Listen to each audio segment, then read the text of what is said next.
friend. We need to talk. Hey everybody, from one of the most beautiful day in our life, and welcome back to my channel. If you are new here, this is Nisa. I'm an English learner since 2015, and in this channel, I'm sharing language learning tips. Well, in this video, I'm going to be talking to you about my struggle with physics all the way through high school to college. Recently, I have been asked the same question by the same person 3 times. The first 2 times I was thinking, oh, okay, that's just a normal question, just everyone else asking.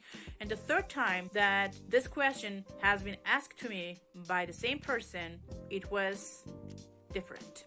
I realized something that I'm not really into the answer I'm giving. So after that, I came to a realization.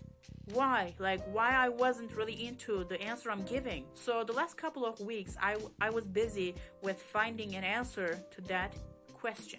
Well, I came to a realization, which is physics. That's a side note. Of course, I'm not going to be talking to you about why, what's the question I have been asked and from where to where I came to this realization. Maybe in future. Right now, I'm just going to be talking about the realization that I came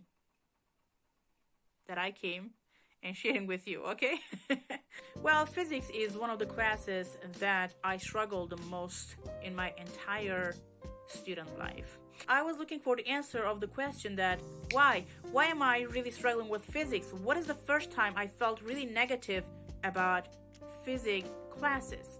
Because high school to college, every single term, I failed that exam, and it was really catastrophic feeling inside of my heart. Well, one day, my physics teacher came to the classroom. He wrote down a question to the board and asked us in a way that, hey ladies, is there anyone who wants to join to the national team? If we solve the physics problem, he was thinking we're going to join to the national team. This was not funny, but he was thinking it was funny. I mean, he was kind of using an arrogant manner when he said that. So for this reason, it was not really funny at the time. It's not. Our voice lost in silence and nobody raised hands. So he said that, okay, ladies, so as I see your energy and your attitude as a student is not really matches with a student who is going to save the country. I know you cannot save the country already. You're not in a school that people are living, who's going to be a doctor, who's going to be a lawyer, who's going to be the president. You're not in such a school. In your future, I really do not see any of those that you're going to be something, you're going to have such a job or stuff like that. But I don't know, this is really normal that you cannot solve the physics problem because you're not smart enough. Those are the similar words that he used throughout the classes when we went into silence and did not raise the hands.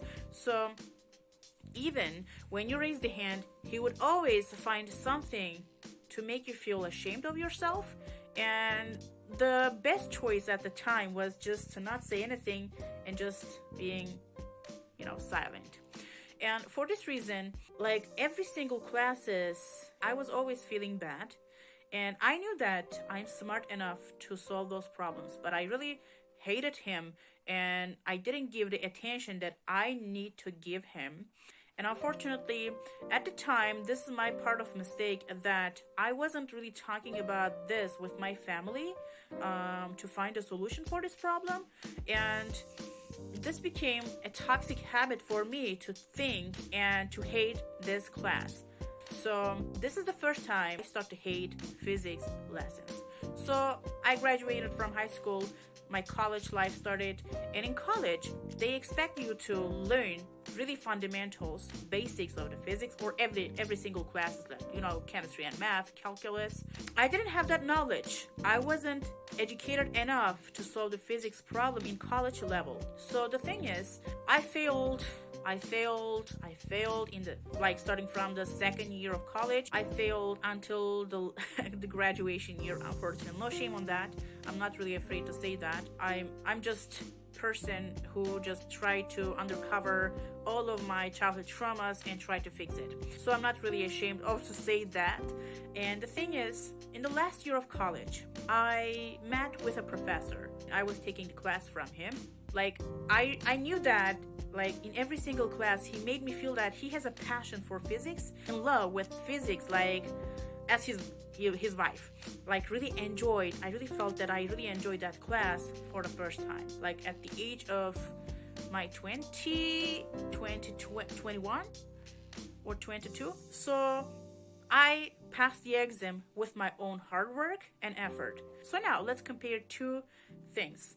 Well, my first time that I met with physics, my memories was really bad. And the connection I created with physics was about, if I cannot solve the physics problem, I'm not going to save the country, and I'm not smart enough to solve the physics problems because I'm not smart enough, because this is what my teacher told me when I went into silence and didn't raise my hand. So I really hate it, and physics is a bad lesson. I don't want to hear of him. So yeah, I didn't study physics and I didn't give enough attention. And the second memory I get was from a college professor, and he was in love with physics as much as his wife, as I said. I loved and I enjoyed physics lessons. And I really wished many times that he should have been my physics teacher in high school. And I would really love physics. So recently I do not have any pressure right now. I really do not any consideration of passing class or something.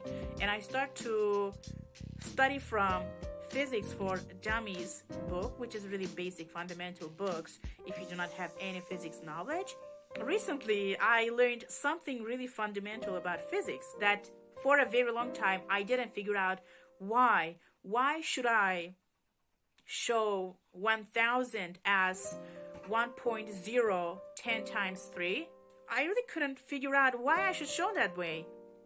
And the thing is, this is the concept of scientific notation, and in physics sometimes you get really huge results, and in order to make it simplified you need scientific notation, that concept which is really basic and fundamental concept of physics classes. I'm not really ashamed to talk about this because, as I said, for a very long time I just continued my journey with my bad memories, with bad affirmations, with my toxic way of thinking about physics.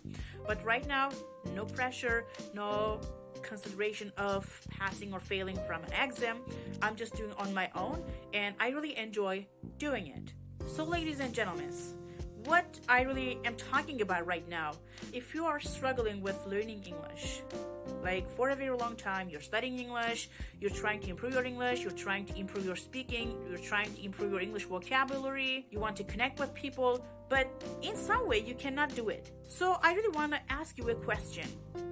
What is the first time you felt bad about learning English? Like, what is the first time you ever encountered with a negative memory?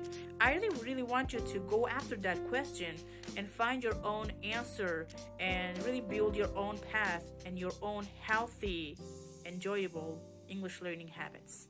So, ladies and gentlemen, if you watch this so far and if you're struggling with learning English, and if you need a mindset shift to keep going on your journey, I want you to do something right now. Type in the comment section that whatever you are struggling the most, you tried for a very long time and it really doesn't work for you anymore. Type it, and I'm gonna be giving you some options to change it, because we need a mindset shift. Sometimes just a mindset shift is really enough to enjoy the process. The thing is, I do not have a pressure, and every single day I repeat myself, I'm smart enough to solve physics problem. There's no relationship with my bad memories and that teacher and the physics. Physics is a different thing, and that teacher is a human and he has a different mentality and things are different, and I'm smart enough to capable to solve physics problems. So maybe you need the same thing. So type it. Let's just talk about it.